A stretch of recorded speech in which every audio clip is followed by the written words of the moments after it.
Yes, people, we're 2 games into this season's NBA Finals, and I don't know about you guys, but I've enjoyed it thoroughly. It's not failed to entertain at all. And between the Suns and the Bucks, Suns winning, of course, the first 2 games, and the scores have been a little bit scary. It's a little bit similar, with the Suns winning 118 to 105 in Game 1 and 118 to 108 in Game 2 against the Milwaukee Bucks. But you are tuned into yet another episode of BallDontLieUk. We're going to be covering, when I say cover, we're going to be reviewing and talking about the NBA Finals. I'm not covering like ESPN or nothing like that, but we're going to be talking about this year's NBA Finals. And no better way to start than with the Phoenix Suns. And I actually wanted to make a video after Game 1, but I wanted to just wait a little bit to see what sort of storylines could materialize from the first 2 games. And there are a few that I've picked out I actually want to talk about a little bit, see what you guys think, and just let me know your opinions on them. Again, I could be completely wrong, or I could be a little bit unfair, but just a few things that's popped into my head I want to share with you guys. But yeah, I don't know if I said it, but you are welcome to BallDontLieUk with your host Humphrey, and I hope you enjoy the show. So we'll start off with the Suns, and the Phoenix Suns. They lead the NBA Finals 2 games to nothing. They have held home court going back to Milwaukee, I think on Sunday 2 a.m., 1 a.m. in British time. But the Suns, they're so well coached. Defensively, they're very sound. They make a lot of shots. They make a lot of 3-point shots, and they make their free throws. And that's just a recipe for success. Especially in this finals, they've shown that in the first 2 games. The Bucks, they're such a talented team, but they make so many silly mistakes. But we'll get onto the Bucks later on in the show. But I do want to talk about the Suns and how Chris Paul and Devin Booker, they've really drove this team to being where they are right now. They're such a well-oiled machine. Like I said, they're spearheaded by the coach Monty Williams, who coaches them exceptionally well. He puts them in the right spots, and his man-to-man coaching is very good, high level. And also Chris Paul as well, and Devin Booker. Devin Booker has surprised me a lot. And like I said, the Suns, I haven't really watched them. I didn't watch them that much in the regular season. I can't lie. The time difference is tough. I mean, I watch highlights of them, but it's not like watching proper game by game. So even though they were climbing up they were very high up in the Western Conference, I didn't really know how good they were until the playoffs came around, and I was actually watching them, studying this team, see how the hell they end up in second spot. They're an extremely good team. I rate the Suns very highly. Devin Booker, as a young player, he has so much maturity to his game. I did say a couple of videos ago, he plays with so much poise, so much his game is at a very high level, and it doesn't help with having CP3 next to you as well. He's just the brilliant teammate, the best teammate you could possibly have, especially at this stage of Devin Booker's career as well. And they spearheaded this Suns team to exactly where they need to be, 2-0 up in the NBA Finals. They, like I said, they shoot the three extremely well. They make a lot of their free throws when they go to the line, and they get a lot of help from their role players. In the finals, if you don't, or just any playoff series or just any game in general, if your role players don't show up, or if they don't play their roles really well, there's only so much success your superstar players can actually take you.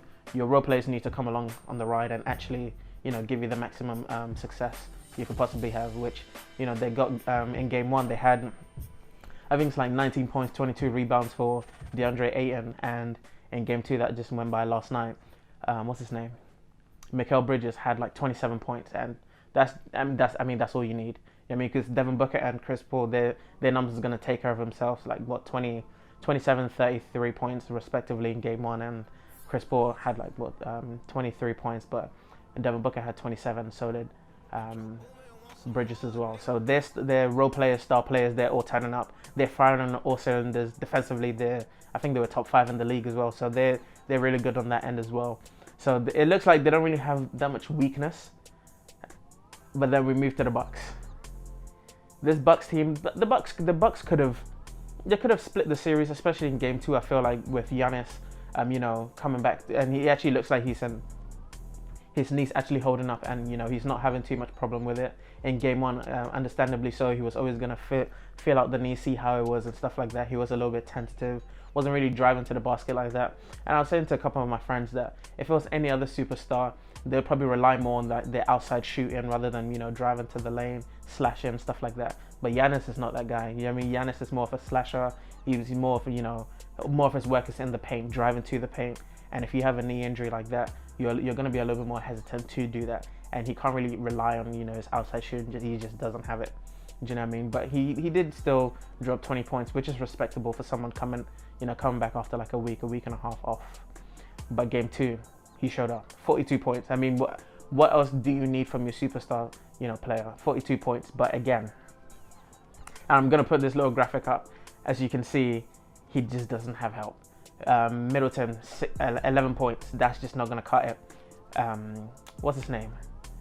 Drew Holiday, 17 points. I'm sorry, that's just not going to cut it at all. Brook Lopez is not really, you know, he doesn't really play well when Giannis is there. And Brook Lopez when he played well against the Hawks, most of his points and most of what he did was actually in the paint.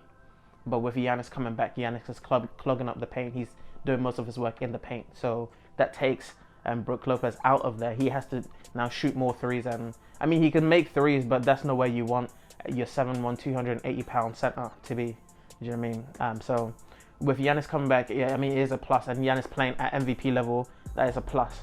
But it kind of takes away from the fluidity of how the Bucks looked when Giannis was actually off the floor. And there was one thing that popped into my mind that I actually wanna you know, say it to you guys. I'm not sure if it's accurate, but I feel like with star players like Curry, Durant, LeBron, I feel like you know, they have won you know, playoff games away from home, but I haven't seen Giannis win a playoff game away from home, like a meaningful playoff game to actually tip the series to the Bucks' way.